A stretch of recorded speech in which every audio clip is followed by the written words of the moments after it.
வணக்கம் ஐயா. ஆரிமுத்து மோட்டூர் பஞ்சாயத்துக்கு உட்பட்டது சுகர் மில் பார்வையற்றோர் குடியிருப்பு. எங்களுக்கு பார்த்தீங்கன்னா பசுமை வீடுன்னு கட்டி கொடுத்தாங்க. ஆனால் வீடு கட்டி கொடுத்து ஒரு 5 வருஷம் தான் ஆகுது. ஒரே ஒரு வீடு கூட சரியில்லாமல் தான் இருக்குது சார். ஃபுல்லாக மண் உளுத்து கொட்டுது. பாத்ரூமெல்லாம் ஃபுல்லாகவே டேமேஜாக போயிடுச்சு. எல்லாமே ஃபுல்லாக போயிடுச்சு.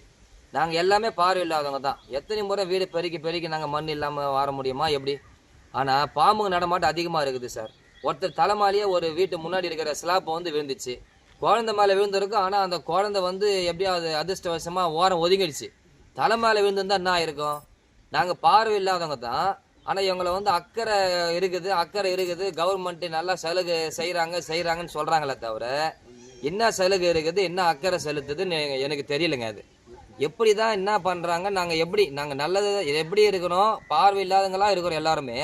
இந்த வீடு இப்படி இடிஞ்சு விழுந்து காட்பாடிக்கு உட்பட்ட தாலுக்காலேருந்து ஆள் பார்க்கல. இது வரைக்கும் எந்த அதிகாரியும் வரல, வீடியோவும் வரல.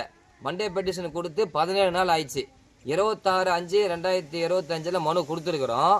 இது வரைக்கும் 17 நாள் மனு கொடுத்து ஆகிருக்குது. இது வரைக்கும் எந்த ஒரு அலுவலக ஆட்களும் இங்கே எங்களை என்கொயரி பண்ணல. என்னன்றதை மேல் மனு முறையீடு செய்யலைங்க. நாங்கள் என்ன பண்ணுறது? எப்படி? பார்வை இல்லாதவங்க எல்லாருமே இருக்கிறோம் சார். யாருக்கும் பார்வை கிடையாது. குழந்தைங்கள படிக்க வைக்கணும், வீட்டில் டெய்லி படுத்து எழுந்து தூங்கணும். ஆனால் எங்களுக்கு வீடே சரியில்லையே. எப்படி நாங்கள் எங்களுடைய வாழ்வாதாரத்தை எப்படி நாங்கள் முன்னெடுத்து நடத்துறதுன்னு தெரியலைங்க. ரொம்ப வருத்தமாக இருக்குது.